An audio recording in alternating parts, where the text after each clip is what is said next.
রামুর খুনিয়া পালংয়ের মুরগির খামারি হুসেন আহমেদের খামারে বিষ দিয়ে 500 মুরগি ও পুকুরের মাছ মেরে ফেলার অভিযোগ উঠেছে। খামারি হুসেন আহমেদ অনেকটা নিঃস্ব হয়ে থানায় অভিযোগ দায়ের করেছেন। ভুক্তভোগী এই খামারি জানান, পূর্ব মরিচার কাটালিয়া এলাকার নুরুল ইসলাম এবং জসিমউদ্দিন সহ একটি গ্রুপ তার বাড়ির পাশের রাস্তা দিয়ে মাদক পাচার করত নিয়মিত। তার বাড়ির পাশের রাস্তাটি ব্যবহার করতে নিষেধ করাই এমন কাজ করেছেন বলে অভিযোগ করছেন ভুক্তভোগী হুসেন আহমেদ। 500 বড় মুরগি আছে, তো 500 মুরগির আর 200 ফেলে 20 দিয়ে মারি ফেলাইয়ে, তো ফোর মাঝে 3000 তো বেশি মাছ আছে, এই মাছ বেকুনো এই 20 দিয়ে মারি ফেলে আর 200 ফেলে।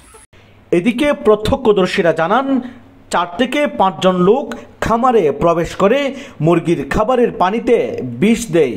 পরে প্রতিবেশীরা দেখলে দ্রুত পালিয়ে যায় তারা। আর ওর মধ্যে দেখি দে মানুষ 3-4 জন মানুষ আর যখন আইতে দেখে ইতারা তার গই দিয়ে চুলার মধ্যে আয় মিকাত গি আর বাইনা আর মিকাত গিয়ে দরজা খুলি বললাই বাইনা গিয়ে আয় ফিসুত গি, তো এটা ফিসুত যাইবার সাথে সাথে তারা টিয়ারা বাগি এনে দায়ী হই আয় দেখি এটা সম্পূর্ণ বেগুন করা বেগুন মারা দরফারা দেখি ফোরে কি তেল যদি ফোরে মাছ বেগুন স্বাদ হয়ে দেখি।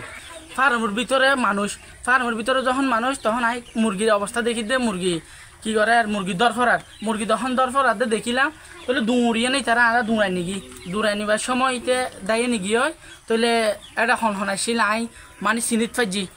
এদিকে অভিযুক্ত নুরুল ইসলামের মুঠোফোনে যোগাযোগ করা হলে তিনি অভিযোগ অস্বীকার করে বলেন, তাদেরকে ফাঁসানো হচ্ছে, তারা অভিযোগের সাথে জড়িত ছিলেন না। ওরা মানে আমাদেরকে পাঠানোর জন্য এগুলা গিয়া করতেছে, আর ওরা তো সন্ত্রাস, এইটা এলাকাতে কেউ যেতে পারে না, এইটা কিভাবে হবে।